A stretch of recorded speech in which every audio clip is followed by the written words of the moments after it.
Gorgeous, gorgeous. Yes guys, welcome back to another video. Welcome to the George Benson football channel. Happy Valentine's Day. I know that you might be lonely right now, or you might be with your missus and you've decided to put this video on, which I would absolutely commend you for on Valentine's Day. So congratulations, you did well. Well done, but happy Valentine's Day to everybody. Today is a special video. It is Newcastle at home. What are you doing over there? I can see you sneaking in behind. She's coming in for a Valentine's Day surprise. The charger? Oh. Thank you. No problem, darling. What was I saying? I got distracted. Newcastle in the Premier League. That is a nice game, this one. You know, Newcastle have actually started to play a bit better recently. They've actually started to play some semi-decent football, which is always typical, actually, whenever Chelsea play a team that aren't in good form or near the bottom of the table. All of a sudden, just before they play us, they tend to just strike a little bit of form. But Newcastle, at Stamford Bridge in recent years, they've not really done too well. You remember last season, that geezer, he scored the winner, Marcus Alonso, a man who's broken back into the first team again recently under Tuchel. Maybe we see an Alonso winner again at home to Newcastle. The onus is now very much on Chelsea to get a result in this game, because if we do, it will have taken Thomas Tuchel less than 3 weeks to get Chelsea back into the top 4, which at one point, a couple of weeks ago, we're looking at the table, we're like teetering into the bottom half of the league and we're thinking, blimey, like, is it going to be one of those where if we get Europa League, we're going to have to be happy? But due to Leicester's win against Liverpool yesterday, which by the way, Liverpool are in a freefall, it's a capitulation at Anfield at this moment in time under Jurgen Klopp. But Chelsea can be back in the top 4 with a result, and I think the way that things have been going under Thomas Tuchel, before we start building the lineup for this Newcastle game, the results have been very good. The performances have kind of made people a bit disinterested at the moment. You know, we've won a few games playing some pretty poor football, but win is all we've needed to do, really. We've needed to steady the ship. We've needed to build a run of results together to build the confidence again back in the side. This is probably not the toughest game that Tuchel's had to face so far as Chelsea manager, but it's still one where we're expected to win. The pressure is now back on us to get that win, to move back into the top 4, and I think we'll do it. And I've decided to go again with a team that I wouldn't necessarily pick myself, but I think Thomas Tuchel will pick this side. I think what we've seen from him so far is, we saw in the second half against Barnsley that we adjusted from the 3 at the back, we went to a flat back 4, and I don't really think it made us play that much better for any more than about 5 minutes. You know, when we came out at the beginning of that second half, we looked good, and I was like, blimey, finally there's actually going to be something that happens in this second half to get me off my flipping sofa at 5 in the morning. But it wasn't really anything, you know, apart from the Tammy goal. The 6 things we learned video kind of says it all, to be honest. You guys are normally absolutely hammering the likes and the love on that video, but no one really wanted to watch it. So it was a dull game of football. And I think that we'll stick with 3 at the back for this game. I think Tuchel is very confident with this formation. I think he sees enough in certain personnel in this Chelsea side to be able to justify fielding it. It's a tough one, because I think we will deviate away from 3 at the back at some stage, but I don't think it will be in this game. So without any further ado, we spent a lot of time deliberating on certain things at the beginning of this video, but we start with the goalkeeper.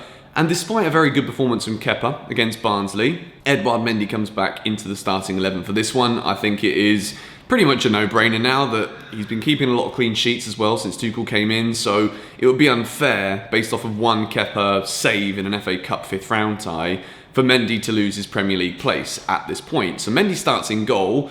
We then move into a back 3.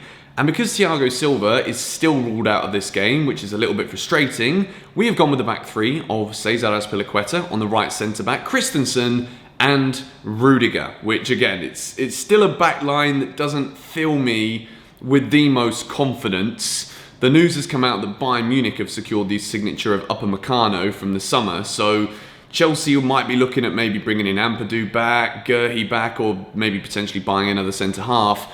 I look at this back line, and even though it's been in good form, I'm still not fully confident about it. You know, like there's one thing seeing a lineup and getting excited and really believing it's going to be strong, is then another thing when you just look at it and think there could be a mistake in there somewhere. However, Azpilicueta in particular has very, very much been very good since Tuchel came in. I don't know what's going on with my English today. Maybe it's the Valentine's Day love that's been sprinkled around the air.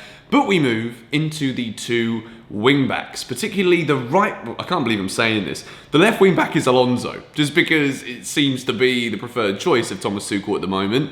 Although, I think if we'd have seen Alonso in this game against Newcastle, we might have seen Chilwell in the cup tie. So maybe Chilwell's back in the side for this, but I think Alonso will keep his place. And Reece James starts on the right-hand side. And it's a tough one, this, because I didn't want to drop Callum Hudson-Odoi. I don't think Ziyech did anything in that game against Barnsley for me to justify him being selected in the right wing-back role that I don't think suits him anyway as a player. So Reece James has got to be in there. I think going forward, putting in crosses, overlapping. We saw Azpilicueta overlap in the last game at home and score. So I think Reece James will start in the right wing-back position. And then the centre of the midfield two, it's a bloody tough one again, this, isn't it? Because Kante came back against Barnsley, didn't look sharp enough at all, in my opinion. I thought he was poor in that game. But Jorginho and Kovacic have been pretty solid in the Premier League games we've seen so far under Tuchel. So for that reason, going to keep those two in the centre of the park. It's been termed nowadays as Jovacic, which I don't know what I think about that. Whenever I hear these things, I kind of cringe a little bit inside. But it's working okay. Jorginho's scoring penalties. Timo Werner's winning penalties. Life is rosy and dandy in West London. We move into a front three. And of course, Mason Mount is back in the side. I think we saw with the intensity of Chelsea's play against Barnsley, with the lack of, let's say, efficient interchangeability in the final third. I think I've just coined a phrase there that I'm just going to use for the rest of my life. I absolutely love that. I've even forgotten what I've just said, but it sounded good at the time. Mason Mount is back in the side. He brings the energy to this Chelsea team. He's also started to bring the goals to the Chelsea team as well, which is very important. And speaking of goals, I'm hoping that the Timo Werner goal drought will in fact end this weekend. I've stuck him up front alongside Callum Hudson-Odoi. I think we'll see Timo Werner and Callum Hudson-Odoi play very similar roles in this game. We've seen that the runs in behind from Timo Werner have become a very key part of his game, despite him not scoring goals. Callum Hudson-Odoi can kind of come in a bit more centrally. He can kind of line up a little bit alongside Mount just behind Timo.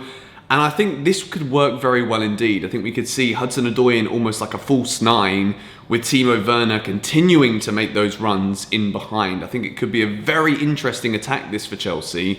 And it could be a fruitful one as well, which means you can see the guys I made the videos about yesterday, which if you haven't seen it yet, I made a video talking about what's happened to both Pulisic and Ziyech. You should go and check it out if you haven't seen it already. Both of those two are on the bench. This is my Chelsea lineup for Newcastle. I'm hoping it is going to be one that goes out there and gets 3 points and puts us back in a Champions League place. Let me know your thoughts on the lineup in the comments below. If you haven't already done so, make sure you subscribe to GBFC. Tomorrow is match day. I'm probably going to do a live stream. I don't know if it's going to be a watch along yet or if it's going to be a live stream tomorrow in the day. But it is a late kickoff again. Bloody 8 PM kickoffs in the UK. It's 4 in the morning here. I know I rinse this and go on about it every flipping time, but it's a little bit annoying. You know, I have to start my day at 4 in the morning. Hopefully, it'll be to see Chelsea pick up all 3 points against the Geordies. But anyway, thank you guys for watching. If you did enjoy the video, hit the like button. Subscribe if you're new, if I haven't already asked you enough. And I will catch you all tomorrow. Come on, you Blues.